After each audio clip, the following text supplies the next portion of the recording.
ఈరోజు టాపిక్ ఏంటంటే తెలంగాణలో కరీంనగర్ దగ్గర జమ్మికుంట అని ఒక ఊర్లో తల్లిదండ్రులు ముగ్గురు కూతుళ్ళ మధ్యన ఆస్తి తగాదాలు వచ్చాయన్నమాట. నిజంగా అది వింటే చాలా బాధ అనిపించింది. కన్న కూతుళ్ళే ఈ రకంగా కూడా చేస్తారా అని అనిపించింది. కానీ అలాంటి వాళ్ళు కూడా ఉన్నారు. కూతుళ్ళే తల్లిదండ్రుల్ని ప్రేమగా చూసుకుంటారని అనుకుంటాం, కానీ ఆస్తుల విషయానికి వచ్చేసరికి వాళ్ళు కూడా కఠినంగా రాళ్ళులాగా మారిపోతారనమాట. ఆ జమ్మికుంటలో తల్లిదండ్రులకి ముగ్గురు కూతుళ్ళు ఉన్నారు. అయితే ముగ్గురు కూతుళ్ళకి పెళ్లిళ్ళు చేశారు. ఆయన దగ్గర 6 ఎకరాల పొలం ఉంటే ముగ్గురు కూతుళ్ళకి సమానంగా ఇచ్చారు. అయితే ఈ లాస్ట్ కూతురు ఎవరైతే ఉందో ఆ అమ్మాయికి భర్త చనిపోయాడు చిన్న వయసులో ఉండగానే.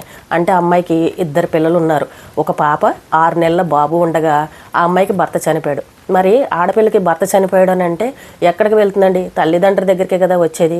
మరి అటు సైడ్ అత్తగారు సపోర్ట్ లేనప్పుడు ఆ అమ్మాయిని తీసుకొచ్చి వీళ్ళ ఇంట్లో పెట్టుకున్నారు. మిగిలిన 2 కూతుళ్ళు కూడా వాళ్ళ పరిస్థితి బాగానే ఉంది. అల్లుళ్ళతో అత్తగారింట్లో వాళ్ళు హ్యాపీగానే ఉన్నారు. అయితే ఈ అమ్మాయిని వీళ్ళతోనే పెట్టుకుని ఈ అమ్మాయి ఒక ఉద్యోగం చేసుకుంటూ ఉంది. వీళ్ళిద్దరు పిల్లల్ని కూడా అమ్మమ్మ తాతయ్య చూసుకుంటూ అలా రోజులు గడిచాయి.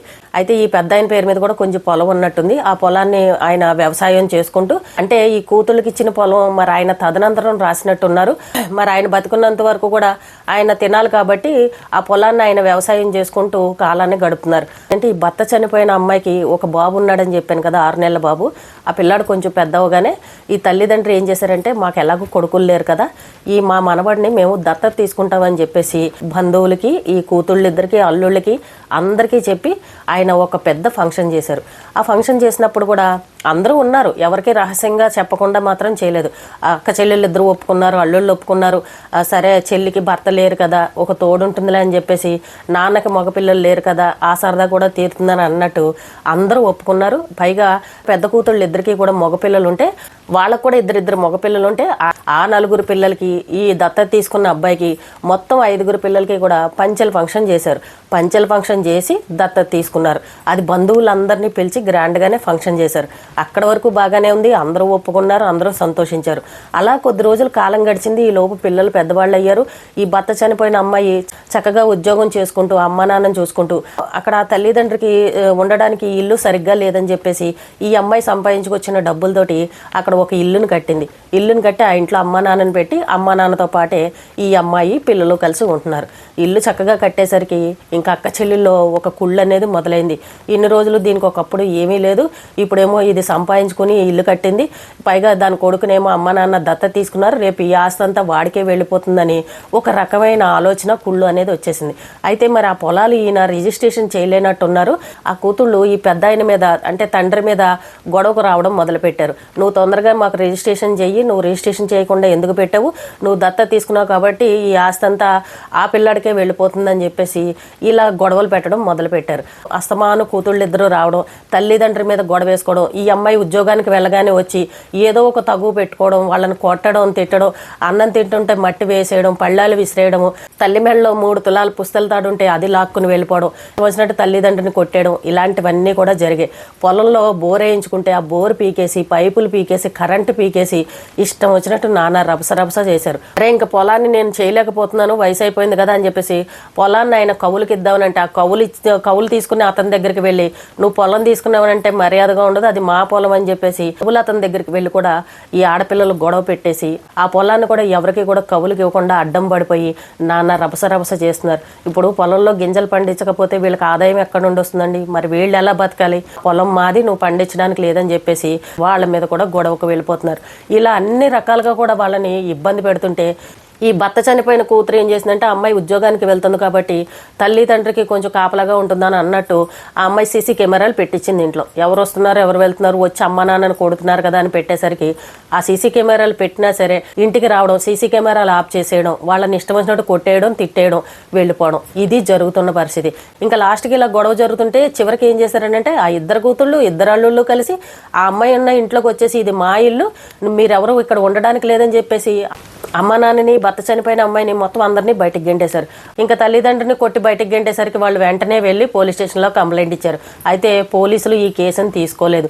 ఎందుకంటే ఇది ఆస్తులు తగాదా, ఇదేమో కూర్చుని పెద్ద మనుషుల్లో కూర్చుని మీరు మాట్లాడుకోవాలి, ఇలా పోలీస్ స్టేషన్కి వస్తే మేమేం చేయగలమని చెప్పేసి వాళ్ళు కూడా ఈ కేసుని తీసుకోలేదు.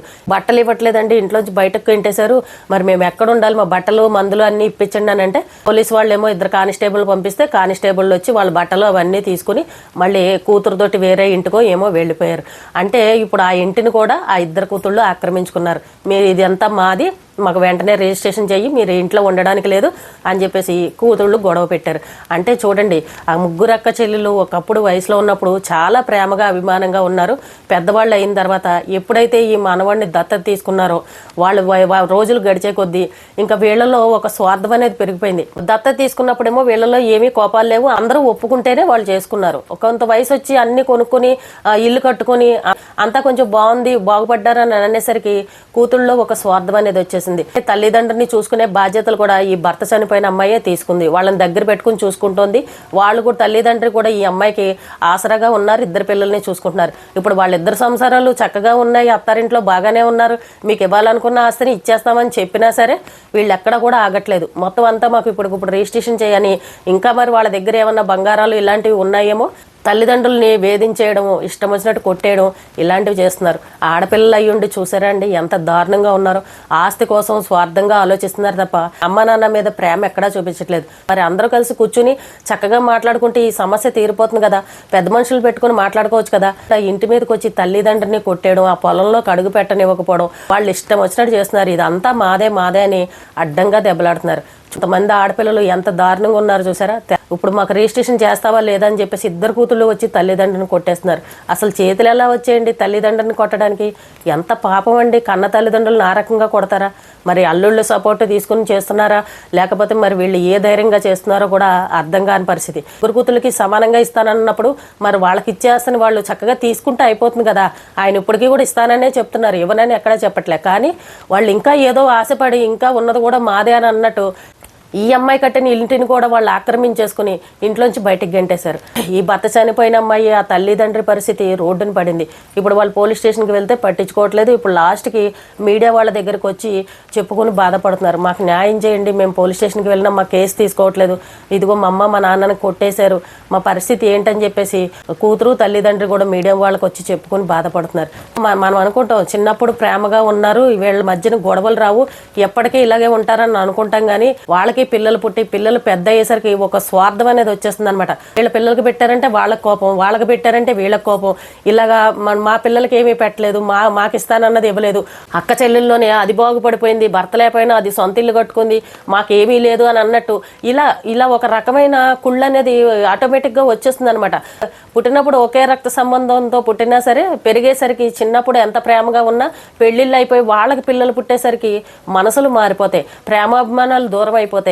అక్క చెల్లి చిన్నప్పుడు ఎంత బాగా కలిసి ఉన్నాము, పోన్లే మన చెల్లే కదా, పోనీలే మన అక్కే కదా అని ఇలా ఆలోచించే వాళ్ళు చాలా తక్కువ మంది ఉంటారు. చూడండి, ఉన్నది 3 అక్క చెల్లెళ్ళు, చక్కగా 3 అక్క చెల్లెళ్ళు ఎంతో ప్రేమగా ఉండడం మానేసి 2 అక్క చెల్లెళ్ళు ఒకలాగా ఉన్నారు. పాపం భర్త చనిపోయిన అమ్మాయిని దూరం పెట్టారు. చూసారండి ఎంత దారుణంగా ఉందో పరిస్థితి.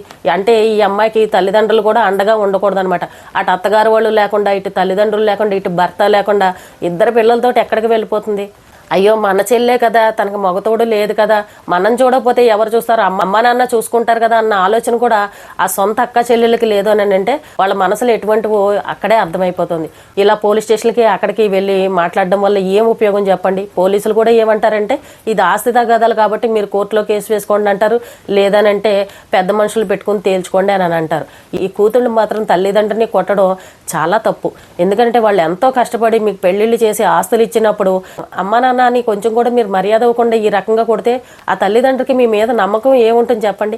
ఇంత కొట్టేసి మెళ్ళ ఉన్న బంగారం తీసుకువెళ్ళిపోయి వాళ్ళని రోడ్డు మీద పాడేస్తే మీ కూతుళ్ళని నమ్ముతారా ఆ తల్లిదండ్రి? మరి రేపొద్దున వాళ్ళు లేవలేకపోతే వాళ్ళని చూసేవాళ్ళు ఎవరు? ఇప్పుడు ఈ అమ్మాయి ఉండబట్టే కదా వాళ్ళని చూసుకుంటుంది. మరి ఆ 2 కూతుళ్ళు వచ్చి అమ్మ నాన్నని చూసుకుంటారా?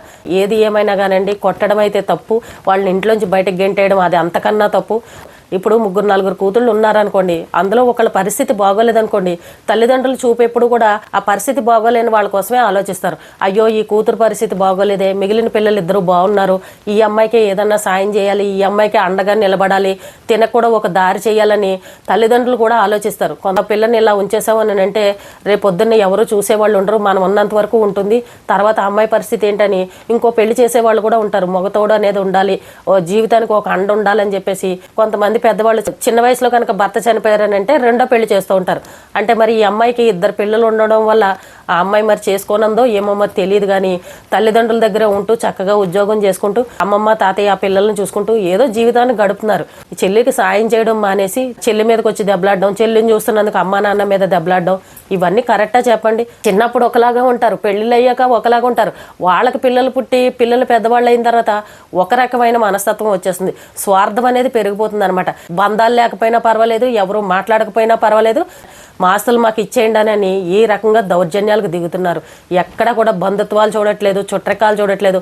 అయ్యో అక్కే కదా చెల్లే కదా అని ఇలాంటివి ఏమీ చూసుకోవట్లేదు. ఉంటే ఉండండి, పోతే పోండి, మాట్లాడితే మాట్లాడండి, లేకపోతే మానేయండి, మాకు డబ్బే కావాలి, మాకు ఆస్తే కావాలి అనే విధంగా ఉన్నారు ఈ రోజుల్లో. అంటే లోకల్లో సొసైటీలో ఇలాంటి ఆడపిల్లలు కూడా ఉన్నారు. ఆస్తుల కోసం ఆరాట పడిపోయి అమ్మ నాన్న అని కూడా లెక్క చేయకుండా, అక్క చెల్లి అని కూడా చూడకుండా ఈ రకంగా దౌర్జన్యాలు చేస్తున్నారు. ఆ అమ్మాయి మీడియా ముందుకు వచ్చి నాకు న్యాయం చేయండి, నాకు ఎవరు న్యాయం చేయట్లేదని మీడియా వాళ్ళని వేడుకుంటుంది. అంటే సొసైటీలో ఇలాంటి కూతుళ్ళు కూడా ఉన్నారని మనకు అర్థమవుతుంది.